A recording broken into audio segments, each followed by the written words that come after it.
video, we're going to take a look at how to duplicate a course, or if you like, how to create a new section of a course for a new instructor. There are several ways that you can find courses in Moodle. You can actually search for them by simply scrolling down the dashboard to All Courses and then typing the name of the course. Moodle, however, in terms of its search function here, isn't terribly forgiving. So if you don't spell the name of the course correctly, or if you get it not quite right, it won't find it. So there's actually another way of doing it, which sometimes is a little more useful. We'll go over to Administration, Site Administration, and in this, we'll click on Users, Accounts, and then Browse List of Users. And in the Browse List of Users, it's going to show you all the users that are currently active in Moodle. Now, in this case, we're looking for a course. We're going to be duplicating a course which is currently being taught by the instructor Bruce Palmer. So I'm going to type Bruce's name in, Bruce Palmer, and I'm going to add filter. And this way, we can actually find Bruce Palmer himself. And by clicking on his name, I can find the course details of all the courses that are currently assigned to him. The ones that are in blue, obviously, are active. These are courses which are currently available to students. And the ones that are grayed out are courses which are hidden from students. There are others. It's quite a list. You click on View More, and you can see everything. So in this case, the course we're looking for is a course which is currently being taught by Bruce Palmer. It's titled Human Growth and Development, Health 0007. And we want to create a section for a new instructor. Now, this often happens with the practical nursing faculty. The practical nursing faculty are on a rotating schedule. What this means is that they often are teaching courses that they haven't taught before or are currently being taught by another instructor. So in this case, we want to create a new section of human growth and development, which is being currently taught by Bruce. So we'll click on the course and open it. And you'll see that this is the details for the course. We want the course itself. We'll click on the course. And here it is. Here's what we're going to do. We're going to go down to the Restore under Administration, Course Administration, and we're going to take a look at the backup. We see that we have a current backup created on Tuesday, the 3rd of July. So this is probably the most current backup that's available. We could do a new backup if we felt that the course, this course backup wasn't current. In fact, if it's not current, if it's more than a week or two old, it's not a bad idea to make a new one. We'll cover that separately. So again, we have two options. We can download the backup file and we can restore it. You can also see the size of it. This is a fairly hefty course. It's 123.4 megabytes. So we'll click Restore. And again, we're going to go through a couple of screens. Moodle gives us some information at the top, the format, the backup version, and then the course sections breaking down everything that's in the backup file itself. Go all the way to the bottom. Click on Continue. And now we have to determine where the course is going to go.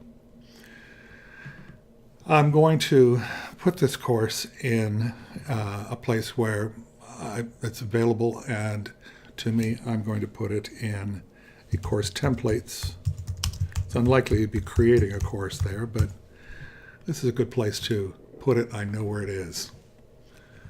Course templates brings up a directory of that right name, course templates. Click on it. Click Continue. You notice there are additional options. You can restore into the course. in which case you can either merge the backup or delete the contents of the course and then restore. You can restore into an existing course. So you can take the backup file and you can restore it into a course. This is rarely done, but it's worthwhile exploring to see what your options are here. You can merge the backup into an existing course, delete the contents of the existing course, and then restore, and you can search for the course that you're looking for. So what this means is you can take an existing course, restore it into another course, deleting the contents of that course. This doesn't happen very often. In most cases, what I'm doing is I'm creating new courses, so restore as new course. Click Continue. Then Next.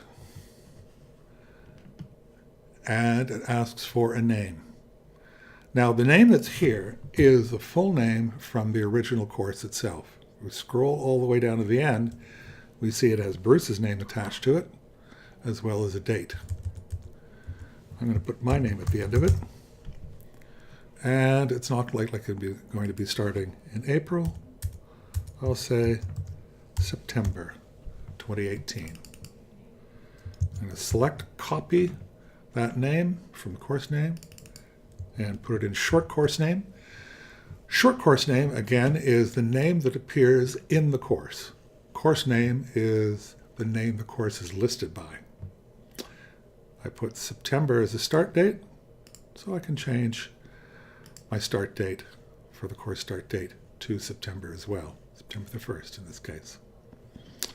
Scroll down to the bottom, click Next, and in this case, it's going to give you an opportunity to review everything that you're doing all the way to the bottom, perform the restore. Restore process can be lengthy. If you have a rather large file, don't be surprised if the timeline comes up. In this case, it's indicating 46.23 seconds. That'll jump around a little bit. Now it's jumped to 4,636.23 seconds. So the exact restore time it gives you is just an estimate. The bigger the file, the longer it's going to take. So I'm going to let that run.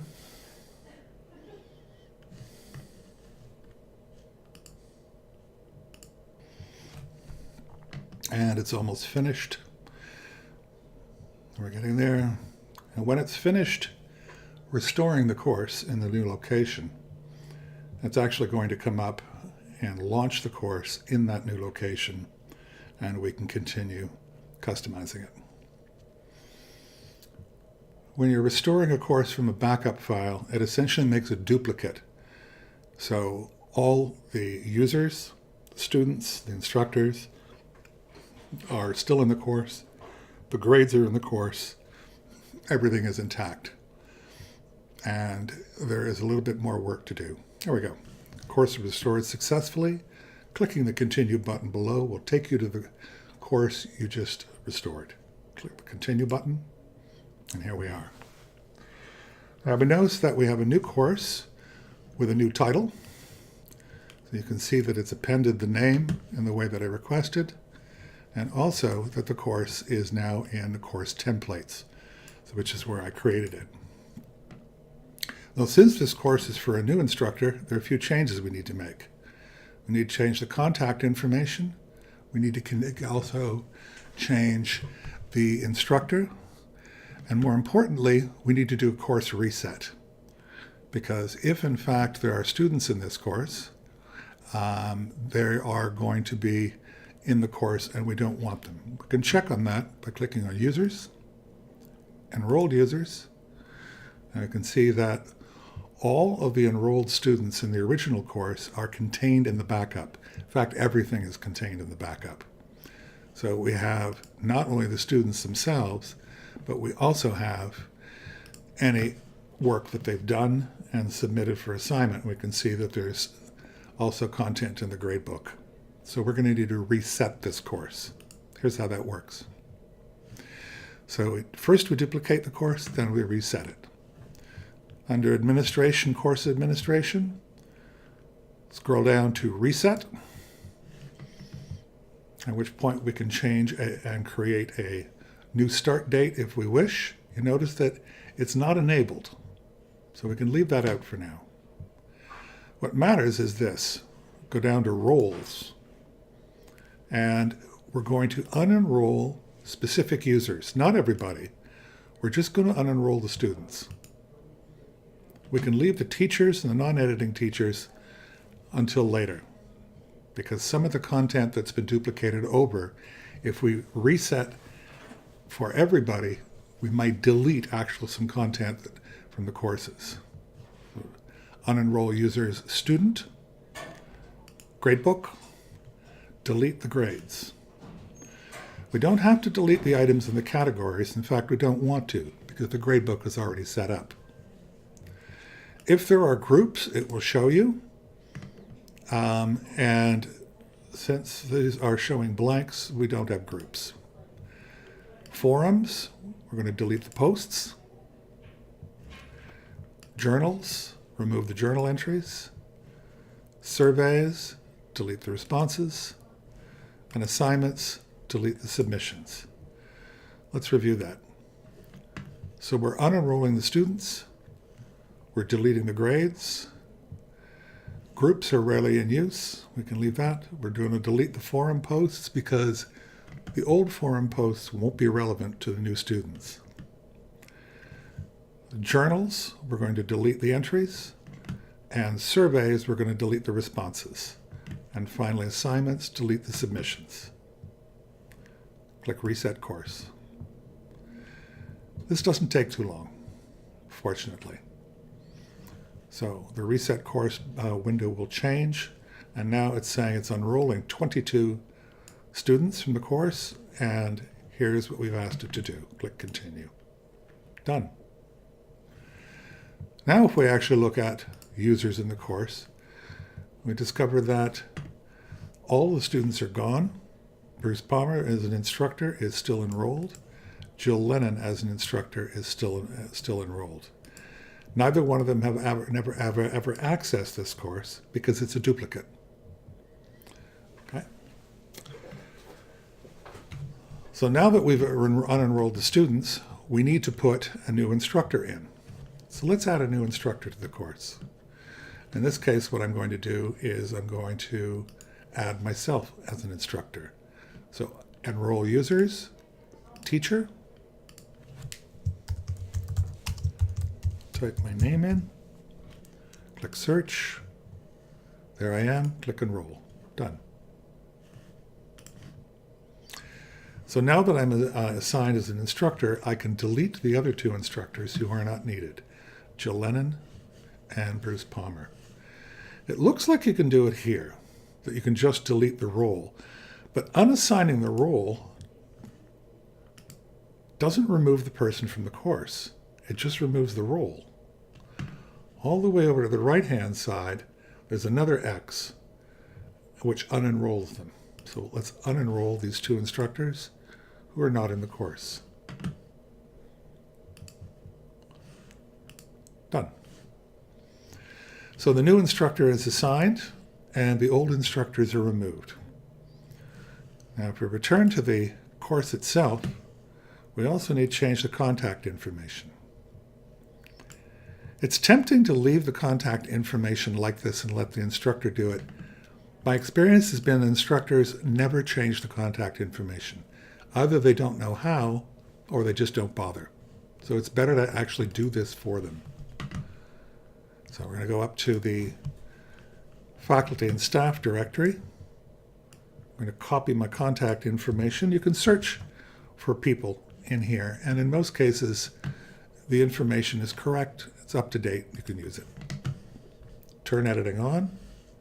And we want to edit the block that contains the instructor's contact information.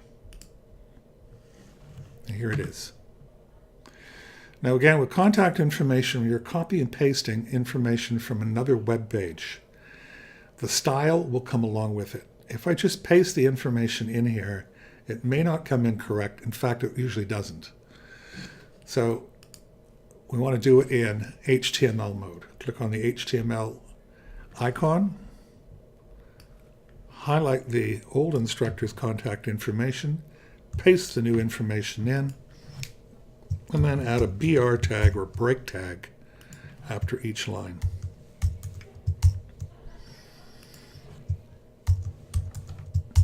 You could do this with paragraph tags as well, but it will add additional space. We don't want the additional space. We just want a nice tight block of text. Click Save Changes, and the course is created. So if we're creating this for another instructor, what we now advise them is, this is the course that you've created. So you'd send them an email indicating, here is the course, here's the location, and one last detail, and that is to change the self-enrollment for the students and to update the enrollment key. Here's the update key, but it's identical to the course we duplicated it from. So we need to come up with something. How about Human 2018? So that will be the new enrollment key. What the instructor needs to know is, where is the course and what is the enrollment key? Save changes, and there it is. And there's the new course created for a new instructor.